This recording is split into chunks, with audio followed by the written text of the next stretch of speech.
all the properties I bought were all off market. There's still a tremendous amount. I know a lot of people say there's no deals out there. There are a tremendous amount of deals.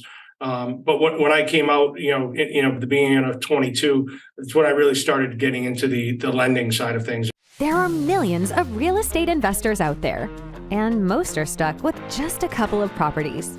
They want financial freedom, but their small portfolio ends up costing them more in time, effort, and money than it's worth. Getting out of the rat race seems harder than ever. This show will help you do more deals, better deals, and bigger deals. Finally, you'll be able to reach your income and lifestyle goals. How? By attracting and leveraging private money partners and their capital. Now get ready to raise more money, because here's your host, Dave Dubeau. Hey folks, welcome back. Today's zooming in from Providence, Rhode Island. We've got our today's special guest, Chris Messier, who is a very accomplished real estate entrepreneur. I mean, he did a bunch of stuff back in the day when he was still working full-time in a nuclear power plant, if I'm not mistaken, Chris. That sounds kind of scary, that's for sure. And did some amazing things with buying investment properties. Then he got into BRRRRs and got into doing flips, got into full-time real estate investing not that long ago, 2021, but took massive action doing 15 flips from January of 2022 to today. And he's also working in managing a private lending business. So welcome to the show, Chris. Great to meet you. Excellent, Dave. Nice to meet you too. Excited to be here. Looking forward to our time together today. Yeah, me too. So tell me a little bit about what sparked your interest in real estate in the first place way back in 2011. Sure. Yeah, even a little bit before that. So 2008, I purchased my first home, primary residence. It was through a short sale. Yeah, I was going to say, I hope you got a good deal on that at that time. That's for sure. Yeah, I held it long enough. I did, but actually ended. But when I moved out of there, I rented it and kept it for a bit. But anyhow, yeah, did all right there. Nice little house on the water with a dock, so not a bad first landing spot. But really, I've always been very analytical, and I like to research and read and make smart decisions. So just through that first acquisition, again for my primary, it being a short sale, got me into reading, researching, talking with real estate agents. So shortly after that, really started looking into, okay, how am I going to start getting into investing?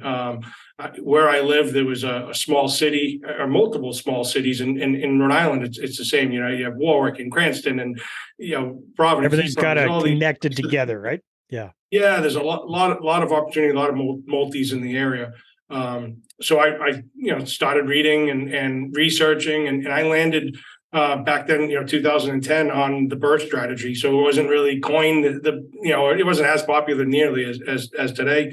And that was my first three family. I purchased it using hard money, went through, did the full renovation and refinanced out of it, received my capital back. And that was the play back then. I said, okay, I have X amount of money, and if I put it into a multifamily today, that's a lot of months of rent to get that to return back to me. By doing that BRRRR strategy, I was able to recoup my capital on the refinance, and then the following year I did another. So yeah, I've been continuing to chip away and grow with that portfolio over the years. So you've still held on to those properties long term. You've got a portfolio of buy and hold properties in addition to the flipping that you do. Yes. Yeah. I still, that first multifamily I still own today. Ended up buying the one next door the year after. I actually hadn't sold anything. I got up to about 40 units, not anything, too tremendous, but I always say I was trying to be smart, conservative. Had I known, and had most of us known with the crystal ball what the market was going to do, I would have bought everything I possibly could back then. But anyhow, yeah. So that allowed me, and that was all while, like you mentioned in the intro there, while working a high demand full-time job in the nuclear industry. So if you do anything long enough, you get comfortable with it, right? But yeah, so I think it allowed me to get in a position where I was able to kind of take that leap that you mentioned. It was actually at the end of 21, just coming into 22. So, but a lot of years of experience with investing. I was also flipping houses, in those early years. did a subdivision, new construction. So quite a bit of action, over the years. Very, very cool. All right. And so it sounds like these days you're more focused on doing flips and a few other different business activities. Why did you decide to focus more on flips than buy and hold? So I think with the market and kind of getting priced out, now to say that is a bit of a, not to show weakness, right? But it's just, I had to pick some different avenues. So, all the properties I bought were all off market. There's still a tremendous amount. I know a lot of people say there's no deals out there. There are a tremendous amount of deals. But when I came out, at the beginning of 22, that's when I really started getting into the lending side of things and private lending and working. I partnered with a gentleman and we had grown that. I've been growing that business. So as far I think there's also an agricultural business that I went in on as an investor and operator in. So a lot of different irons in the fire. Flips, they generate good cash flow, right? So it was getting that cash and coming across those opportunities. I would have never thought that I was going to flip 3 family properties. I said, no, I want to keep growing that portfolio, but the profits that you can make. And so you're flipping small multifamilies, not just single family homes. You're small multis as well. And again, because there's such a demand for them, with the prices increasing, the rates increasing, it pushed a lot of first time home buyers out of the single family. So by getting into, the multis in this area became more and more popular. The demand is higher, and we're seeing more folks, move in. So so they're buying. So a lot of first time home buyers are buying a triplex, a 3-unit property, and kind of, well, it's not house hacking anymore if they're living in 1 unit and renting out the 2, but that idea is it could, you get some help with the second, third floor rents going towards that mortgage. So most definitely. All right. Now, and then even with you mentioned that you started getting into private lending as well. How did that come about, Chris? Yeah, so I partnered with so Kyle Seabeth is my business partner. He's a really high volume real estate agent and broker in Rhode Island, averaging about 500 transactions a year. So, really, really successful guy. And we started talking about, doing these flips together. And at that time, there was an opportunity in the lending business to help grow it, put some systems in place. And it was good timing for me as I was exiting out of my, W-2 full-time job, to focus on what my kind of background and it was on, the project management and understanding what we need to do for, putting systems in place, process in place. So that's really been a good journey and a success story. So am I to understand that what he primarily does is he takes some of his profits from his real estate business and uses that as a private lender, and you're helping him to find projects that make sense for him? Is that what I'm understanding? Yeah. And that's how it started out. That's correct, Dave. And so we started there, just, private in-house capital. Funding your flips. Ironically, no, but others and other people's. But anyhow, so what that kind of snowballs, right? Because you say, okay, there's only so much capital till you get to the point, because there's a lot of opportunity, and we found ourselves where we got to the point where all the capital's out. Now what? So now you're playing the 1 in, 1 out game, and that's not really a fun game when we have really well seasoned investors coming to the table with excellent deals, strong margins, no brainers. You don't want to say no to those. So I started connecting the capital, right? Working with local attorneys, working with local high net worth individuals, raising capital, a bit of on the syndication fund hybrid, type of solution there. So I was able to raise, this year, actually I should say that, so within the last 10 months, 1.6 million. Nice. And that 1.6 million has, been deployed. So everyone's winning in that story, the investor, the borrower, and the company. So. Very good. So Chris, a lot of people watching the show are interested in raising capital. Sounds like you've hit the ground running, done very, very well with that in a short period of time. What have you found has worked best for you for connecting with these high net worth type individuals and getting them enrolled in your projects? Sure. I think, being in the real estate space, a lot of real estate attorneys, fit that description. So if you're working with, if you have an existing relationship with, real estate law office, I would start talking, bringing the conversation there and talking about it there.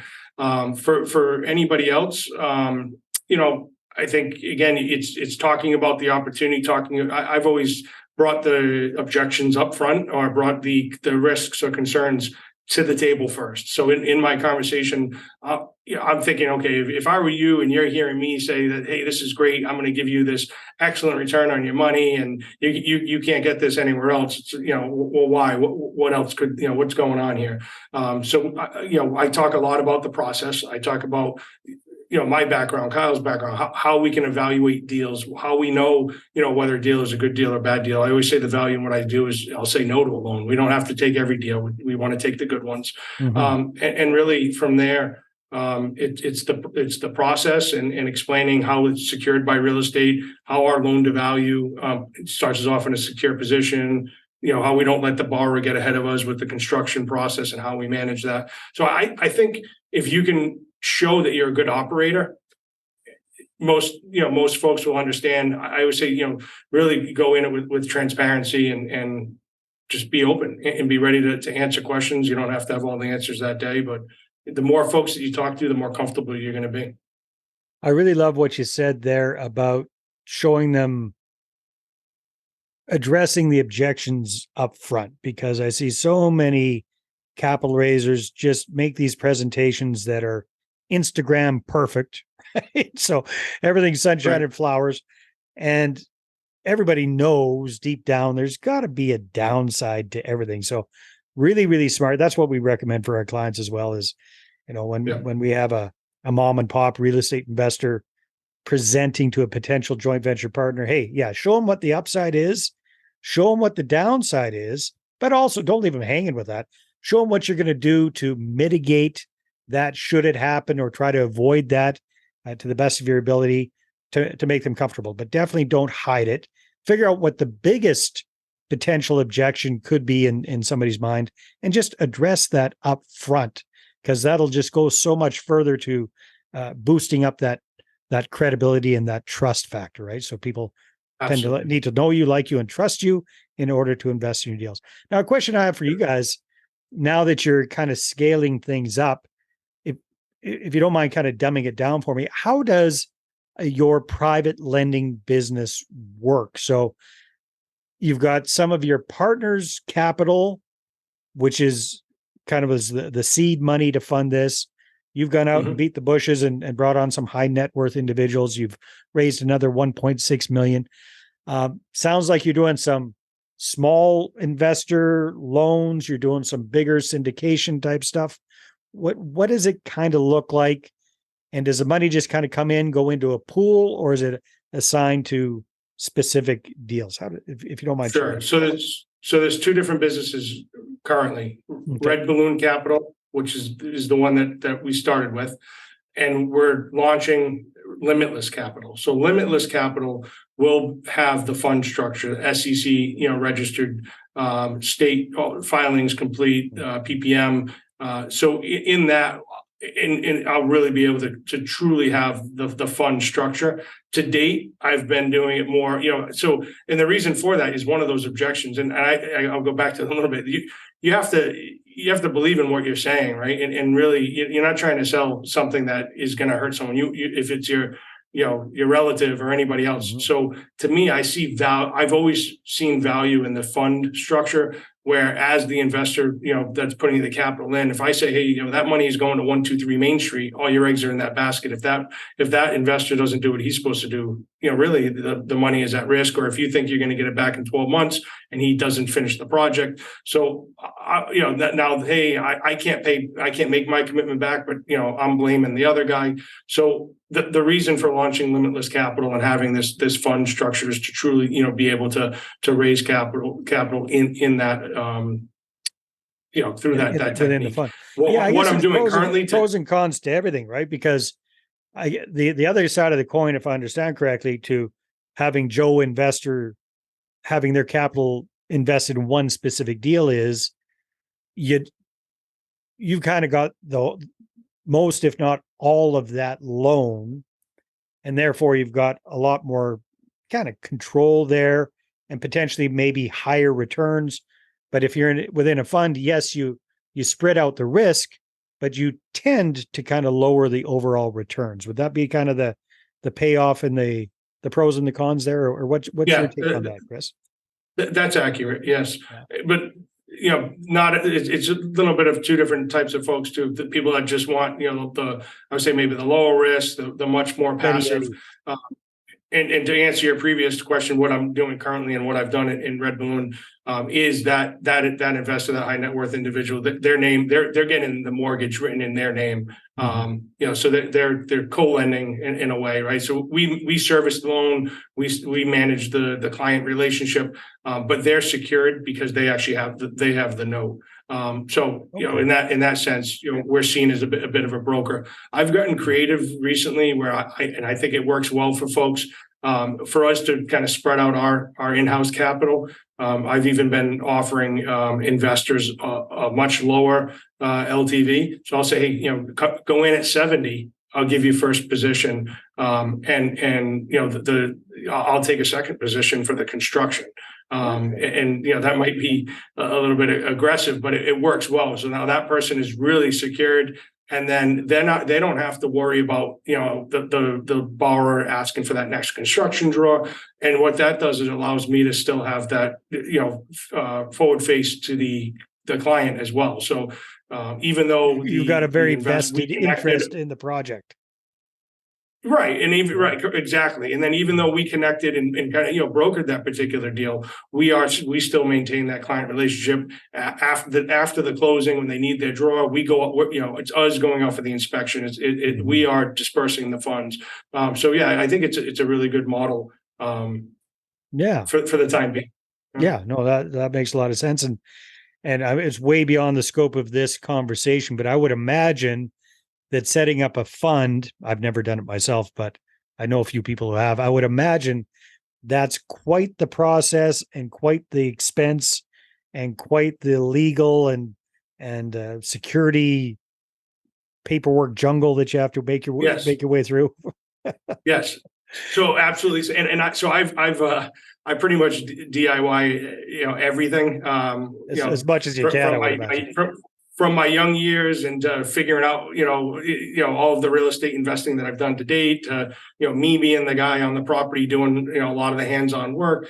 But when it came to this fund, I reached out for help. I brought in a consultant and a firm that this is what they specialize in. So it really isn't something that I think you want to try to figure out how to do. I think there's a lot of loose ends that could get you snagged up.